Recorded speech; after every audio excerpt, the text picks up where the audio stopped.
सभी को राधे राधे। आप सब कैसे हैं? मैं आशा करता हूँ आप लोग बहुत अच्छे होंगे।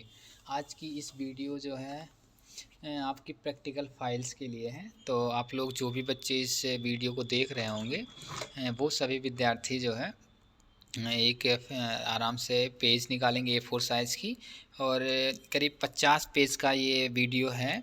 तो इस वीडियो के माध्यम से हम आपको यह सूचना देना चाहते हैं या यह बताना चाह रहे हैं कि जो प्रैक्टिकल है वो फाइल बनेगी टीएलएम और आईसीटी, यानी कि information and communication, teaching learning material और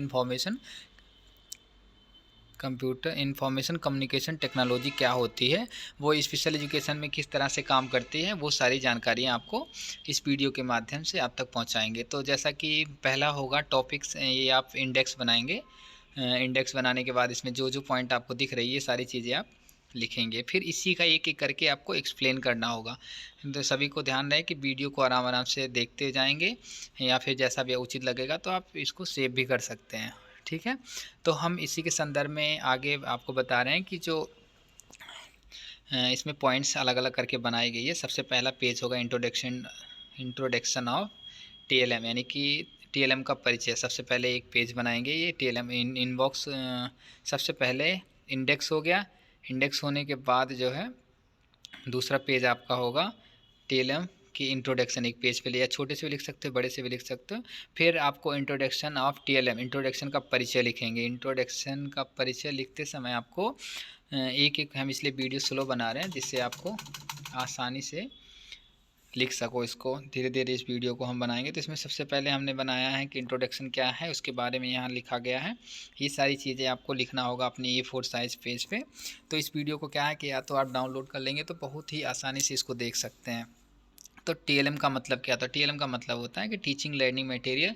हम इसको यूज़ कर किस लिए करते हैं, क्या उद्देश्य होता है, इसलिए ये हम टीएलएम बनाते हैं।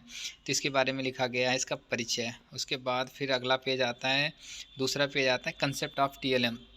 पेज नंबर 5 इसमें लिखा हुआ है, बीच का एक मिस हो गया तो कोई नहीं, आप यहाँ से आप लोग कंसेप्ट ऑफ टीएलएम लिख सकते हैं। तो टीएलएम का क्या कंसेप्ट होती है वो सारी चीज़ें इस सेकंड पेज में आपको मिलेगी। उसके बाद इसकी परिभाषा क्या है वो मिलेगा आपको।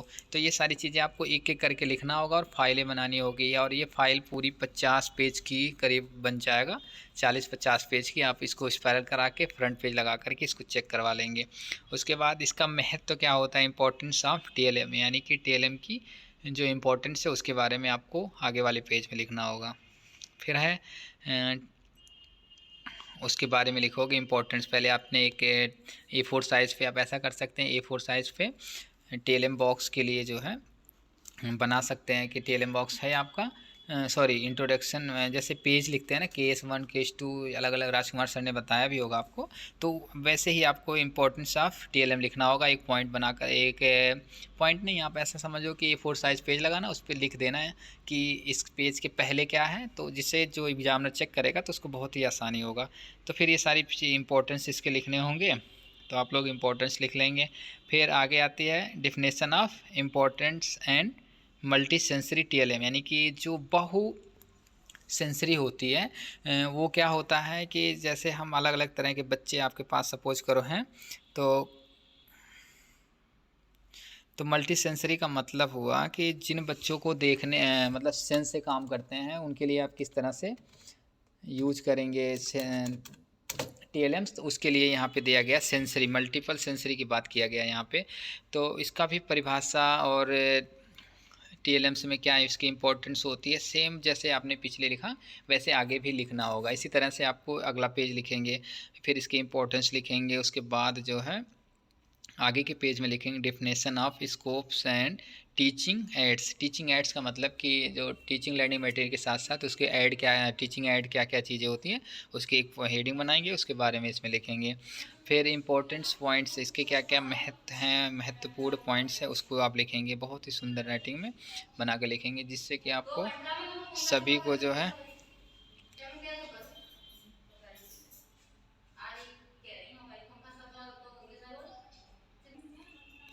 तो इस पॉइंट में ये सारी चीज़ें लिखेंगे, एक एक करके देख लीजिए। आगे है difference between TLM and TA का मतलब टास्क एनालिसिस हमने आपको पढ़ाया हुआ था। टास्क एनालिसिस क्या होती है उसमें, और टीएलएम में क्या क्या अंतर होती है, वो सारी चीज़ें आपको एक हेडिंग बनाकर लिखना होगा। फिर इसके यहाँ पे आप देखिए टीए क्या होती है और टीएलएम क्या होता है उसके बारे में लिखा गया है। आप लोग वीडियो को पोज करके भी आप आराम से एक एक करके लिख सकते हैं। उसके बाद हम आगे बढ़ते हैं,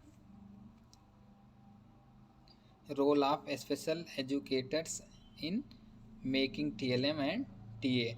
यानी कि ये बात कर रहे हैं कि जो स्पेशल एजुकेटर होते हैं उनका क्या भूमिका होती है टीएलएम बनाने में और टीए बनाने में।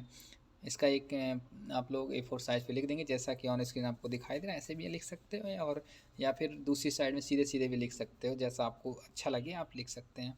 अब हम उसके बारे में लिखते हैं, जैसे अब तक आपने हेडिंग बना दिया, फिर उसके बारे में आगे हेडिंग में लिखेंगे, जैसा कि ऑन स्क्रीन आपको दिखाई दे, role of special educators in making TLM and TA. Page number 15 में दिखा गया है। ये सारी चीज़ें आपको जैसा लिख रहा है सेम ऐसे लिख लेंगे और कोशिश करेंगे कि मान लो सेंटेंसेस के में कहीं मिस्टेक होगी तो आप लोग ध्यान रखना, सेंटेंसेस मिस्टेक हो तो आप उसको करेक्ट कर लेना, ज़रूरी नहीं कि बिल्कुल कॉपी करना है, जो है आपको ध्यान रखना होगा इस सारी चीज़ों का। हम इसलिए पढ़ के नहीं सुना रहे क्योंकि 50 पेज सामने आपको दिख रहा होगा। अगर हम एक एक करके पढ़ेंगे तो बहुत ही वक्त लग जाएगा, तो आप लोगों को वीडियो इतना देखोगे है नहीं, तो इसलिए हम चाह रहे हैं कि आपको जो एक एक करके पेज हैं उसको धीरे धीरे चलाते रहें और आप लोग एक एक करके देख के लिख सकते हैं।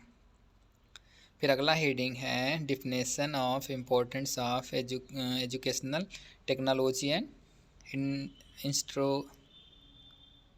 इंस्ट्रक्शनल टेक्नोलॉजी क्या होती है, इसके बारे में आपको यहाँ पे लिखा होगा। उसके बाद आप लोग इसको भी पॉइंट आउट करेंगे, जैसा कि ऑन स्क्रीन आपको दिखाई दे रहा है। एजुकेशन साइकोलॉजी जो टेक्नोलॉजी है उसके बारे में यहाँ पे लिखा गया है। ये सारी चीज़ें आपको अपने पेज पे बना करके लिखना होगा।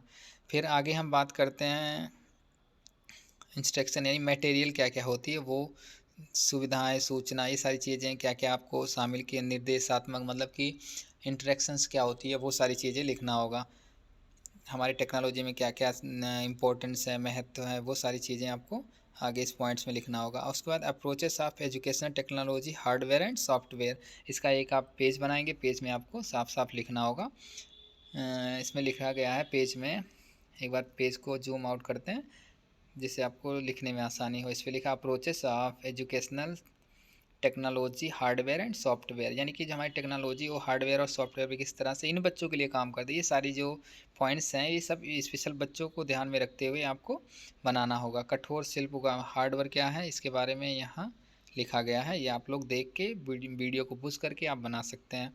फिर आगे जो है मृदुल शिल्प उपकरण सॉफ्टवेयर, सॉफ्टवेयर का मतलब क्या होता है, जो हमारी टेक्नोलॉजी है वो इन बच्चों पे किस तरह से काम करेगी, इन सब के बारे में। और दूसरा ये ध्यान रहे कि आप लोग एक प्रैक्टिकल फाइल जब लिखोगे तो इन जो एग्ज़ाम होगा आपका उसमें भी आपको ये सारे क्वेश्चंस आ सकते हैं और बहुत ही इंपॉर्टेंट है आप लोग, इसलिए आप लोग जब फाइलें वगैरह बनाएंगे तो बहुत ही ध्यानपूर्वक बनाएंगे, जिससे आपको क्वेश्चन आता है तो आप आसानी से उसको भी लिख सको। ये नहीं कि जो है आपने फाइल बना लिया और आपको याद ही ना हो कि आपने लिखा गया था फाइल में। कई बार एग्जामिनर पूछता है ये क्या है, क्या लिखा आपने, तो आपके पास कोई आंसर ना हो, तो ऐसा ना बनाएं आप लोग। आगे लिखना है कि definition and scope of ICT, ICT क्या होती है, वो सारी चीज़ जानकारियाँ आगे आपको दिखाई दे रही हैं। आप ऐसे लिख सकते हैं इंफॉर्मेशन कम्युनिकेशन एंड टेक्नोलॉजी क्या होती है उसके बारे में हम आपको एक्सप्लेन करें। सबसे पहले इसका परिचय लिखा गया है और आगे लिखा गया है स्कोप्स, इसका स्कोप क्या है, स्कोप के बारे में 1.2 पॉइंट जैसे लिखा है ना, लक्ष्य एवं उद्देश्य को निर्धारित करने में सहायता करना, अध्यापकों को प्रशिक्षण में सहायक करना, इस तरह से इसके पॉइंट्स लिखे गए हैं। थर्ड पॉइंट में है परीक्षण एवं अनुदेशन में उपयोगिता। नेक्स्ट पॉइंट है शिक्षण अधिगम प्रक्रिया में सहायक। उसके बाद युक्तियों और रणनीतियों के चरण में सहायक। इस तरह से आपको सारे पॉइंट 7 पॉइंट लिखा है, 7 लिखना होगा। तो एक बार हम आपको दोबारा से दिखा दे रहे हैं, आप लोग ध्यान से इसको लिख लीजिएगा। आगे है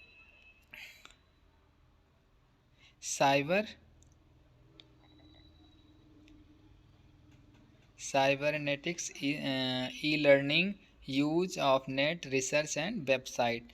तो इनका क्या यूज होता है उसके बारे में आपको ये जो है एक पेज लिख लेना उसके बारे में, फिर आगे हम बता रहे हैं आपको। साइबरनेटिक्स क्या होती है, साइबरनेटिक्स के बारे में लिखना होगा। साइबरनेटिक्स क्या है, ये सारी चीज़ें आप इसमें लिखा हुआ एक एक करके आप लोग धीरे धीरे, हम इस वीडियो को चला रहे हैं जिससे आपको लिखने में आसानी हो। क्योंकि हम ज़्यादा इस वीडियो को लंबा इसलिए नहीं कर सकते हैं क्योंकि आप लोगों को ज़्यादा वक्त देखना पड़ेगा, और हम चाह रहे हैं इसलिए वीडियो हमने इस पर पोस्ट किया है। रीज़न उसका सबसे बड़ा ये है कि अगर हम एक एक करके फ़ाइल बताएंगे तो आप लोगों को बहुत तकलीफ होगी। ऑनलाइन जब भी आपको ज़रूरत हो तो ये आपको देख सकते हो। फिर ई लर्निंग क्या होती है? ई लर्निंग का मतलब आजकल आप लोग समझ रहे हो, डिजिटल टेक्नोलॉजी है, तो हमारे पास ई लर्निंग होना सबसे ज़्यादा महत्वपूर्ण है।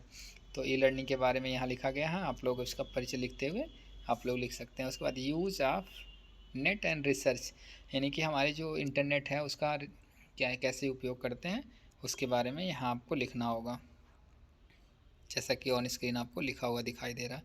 उसके बाद यूज ऑफ वेबसाइट, वेबसाइट का उपयोग कहाँ कहाँ किया जाता है। अगर हम ओरल क्वेश्चन करें तो आप लोग बता दोगे, लेकिन आपको लिख के देना पड़े तो शायद आपको थोड़ी तकलीफ हो सकती है, इसलिए आप इसको देख करके आसानी से लिख सकते हैं। आगे है disability friendly technology Punarjani and e learning framework development by the CDAC। ये एक टेक्नोलॉजी है जो स्पेशल बच्चों के लिए उपयोग किया जाता है। ये एक फ्रंट पेज है, पेज पे बनाएंगे आप लोग, फिर एक एक करके इसके बारे में अच्छे से एक्सप्लेन करेंगे। डिसेबिलिटी फ्रेंडली टेक्नोलॉजी पुनर्जनी, ठीक है। हाँ, इसके बारे में हम इसको भी आपको दिखा दे रहे हैं। धीरे धीरे आप लोग वीडियो को पुश करते हुए लिख लेंगे, क्योंकि ज़्यादा वक्त बार बार हम उस बात को रिपीट करें शायद अच्छा नहीं होगा। देखिए इसमें लिखा गया है कि आपको ये चेकलिस्ट FSAP चेकलिस्ट यूज किया गया है। PCAR सहित प्रोफेशनल चेकलिस्ट प्रोग्राम, मानसिक मंदता वाले भारतीय बच्चों को मूल्यांकन मापन, मद्रास यानी कि MDPS। फिर ये आगे है डिसेबिलिटी फ्रेंडली टेक्नोलॉजी पुनर्जनी, इसके बारे में आगे देखिए लिखा गया है। इसको भी आप लोग देख करके आसानी से अपने कॉपियों में लिख सकते हैं, क्योंकि आपके पास समय बहुत कम है और मैं नहीं चाहता कि आप लोग समय से इस काम को कर लेंगे तो शायद बहुत अच्छा होगा। आगे कह रहे हैं ई learning framework development bye CDAC। क्या होती है CDAC? क्या होती है? ई learning framework development bye DAC। इसके बारे में C डैश क्या होते हैं? फुल फॉर्म है central for development of advance computing, ठीक है। इसके बाद इसके बारे में आप लोग अच्छे से लिख लेंगे।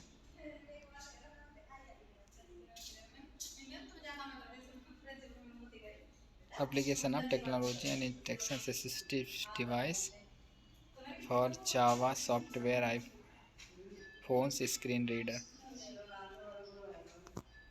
इसके बारे में लिखा है। यानी कि इसका मतलब ये है कि जब ये लिखेंगे आप लोग तो बहुत ही सावधानी से लिखेंगे तो अच्छा रहेगा। जावा क्या है? जावा के बारे में यहाँ लिखा गया है, ज़्यादा नहीं लिखा गया। देखो जावा एक बहुत बड़ी सॉफ्टवेयर है और उसके बारे में थोड़ा बहुत जानकारी दिया गया है। फिर स्मार्टफोन्स क्या है? स्मार्टफोन से आप ओरल पूछा जाए तो बहुत सारी बता दोगे, लेकिन लिख के देना पड़े तो शायद आपको थोड़ी बहुत समस्या आ सकती है।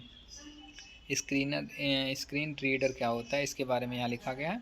इसको भी आप लोग आसानी से देख करके लिख सकते हैं, क्योंकि जब आप लिखेंगे तो बिल्कुल वीडियो को पुश कर लेना, फिर लिखते रहना, फिर आगे पुश कर लेना। चलिए हम वीडियो को बहुत ही फास्ट चलाने की कोशिश करेंगे। Definition of scope of multimedia, multimedia क्या होती है उसके बारे में लिखा गया है। मल्टीमीडिया आप लिख लेंगे। मल्टीमीडिया का उपयोग कहाँ है? मल्टीमीडिया क्या चीज़ होती है? इन बच्चों के लिए किस तरह से सहायता हो सकती है?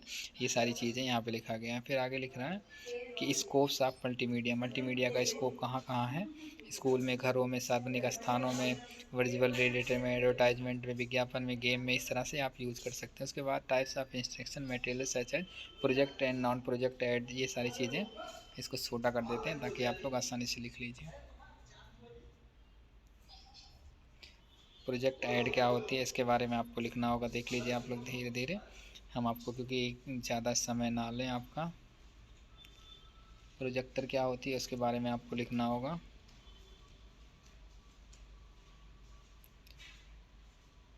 हाँ जी। रेडियो क्या होती है? रेडियो के बारे में आपको लिखना होगा। रेडियो आपके इन बच्चों के लिए क्या सहायता हो सकती है उसके बारे में भी आप लिख सकते हैं। आगे का पेज है टेप रिकॉर्ड। टेप रिकॉर्ड क्या होता है? कोई भी चीज़ हम audio video sorry tape record में कोई भी ध्वनि रिकॉर्ड करके बाद में सुनने का काम करते हैं। इसमें क्या क्या चीज़ें होती है सारी चीज़ें आपको ऑन स्क्रीन दिखाई दे रही, सभी को लिखना होगा। इसके आगे है फिल्म। फिल्म क्या होती है? जो भी मनोरंजन कार्य के लिए हम बनाए जाते हैं, तो उसमें ये सारी चीज़ें शामिल होती हैं, जैसा कि ऑन स्क्रीन आपको दिखाई दे रहा है। आगे है कंप्यूटर। कंप्यूटर क्या है, इस सारे के बारे में आपको अच्छे से पता है, लेकिन क्या लिखना पड़ेगा तो थोड़े बहुत समस्या आ सकती है आपको, तो इसलिए आपको फाइल बनाते समय विशेष ध्यान रखना होगा कि कंप्यूटर क्या है, उसके बारे में आपको लिखना है। आगे इसका यूज़ कहाँ कहाँ है, वाइट बोर्ड क्या होती है और हमारे लिए क्या उपयोग है, स्मार्ट बोर्ड क्या है, उसके बारे में लिखना होगा। देखिए ऑन स्क्रीन आपको दिखाई दे रहा है स्मार्ट बोर्ड्स क्या होते हैं। और ई फ्लैश क्या होती है, इसके बारे में लिखा गया है। फिर है आगे एजुकेशनल टॉयज़, यानी कि शैक्षणिक खिलौने या एजुकेशनल टूल्स क्या होते हैं, उसके बारे में यहाँ पे लिखा गया है। ये भी आप लोग आसानी से पढ़ सकते हैं। आगे कह रहा है ICT use for inclusive setup, यानी कि जो हमारे इंफॉर्मेशन कम्युनिकेशन टेक्नोलॉजी है वो हमारे इन बच्चों के लिए किस तरह सहायता हो सकती है, मैनेजमेंट क्या है, इसका रिकॉर्ड बनाने के लिए ये सारी चीज़ें यहाँ पे दी गई है। यूज ऑफ टेक्नोलॉजी, ये सारी चीज़ें जो हैं ICT use for inclusive setup, उसके बारे में आपको लिखना, पहले वहाँ पे हेडिंग लिखा गया था, आगे इसकी, और ये मैनेजमेंट क्या है, मैनेजमेंट के बारे में लिखना है। इसी तरह से सारा जो है कंप्लीट हो गया। लास्ट में एक पीस थैंक यू। चलिए ठीक है, आज की इस वीडियो के माध्यम से हम आपको यह बताना चाहें कि सभी लोग अपनी फ़ाइलें एक तैयार कर लीजिए। हमने ऑन स्क्रीन लिखा हुआ फ़ाइल का क्या नाम है, वो सारी चीज़ें आपको दिख जाएगी, सारी चीज़ बना के रख लेना। चलिए ठीक है, बहुत बहुत धन्यवाद। इस वीडियो को देखना, जब अच्छा लगे तो कमेंट और लाइक तो ज़रूर कर दिया करो, जिससे मुझे ये पता लगे कि कौन कमेंट किया है। चलिए बहुत बहुत धन्यवाद सभी को, राधे राधे, शुभ दिन।